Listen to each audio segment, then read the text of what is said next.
Carter, do you really believe that having a private or specific private session on coercion with the treating physician would have made a difference in all those cases I think that you cited? It could have made a difference because, again, you have to picture someone who's under threat and who does not know.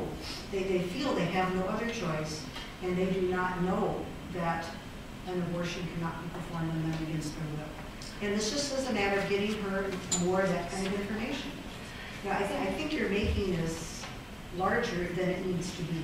Well, I mean, I think it's serious. I don't know of any other, and I'd like to know if you know as an attorney, any other area of medicine where the legislature is saying you must do this, even though it's not. It's contrary to the standard of care. And then we're saying if you don't do exactly what we say in statute, you could go to jail. Do you know of any other area of medicine? I'm not aware of it, and again, the emphasis here is on protection of the woman, not protection of the person. Well, then, would you be opposed to striking out this felony penalty?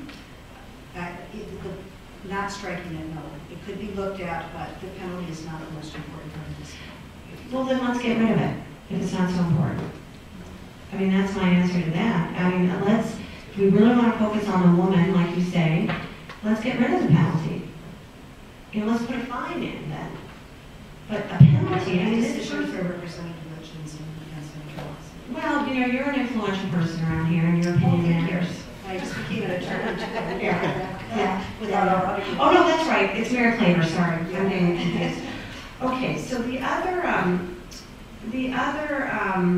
question that I have, domestic violence I think is a serious issue, and I work a lot with individuals who work in this area. And one scenario that is certainly not common, but it happens, is a woman being coerced to continue a pregnancy by the abuser.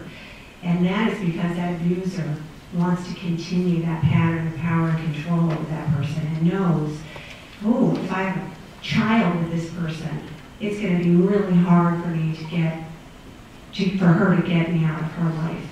I mean, there's no protection to make sure in that situation, a woman who has been the victim of domestic violence, there's nothing, we don't even pay attention as to whether she's making an informed choice to continue that pregnancy, right? I mean, it seems to me we should look at, if we're really concerned about coercion, there's coercion that takes place which forces women to continue pregnancy. And if you want to write a bill to address that issue, of course you're free to do that as a representative.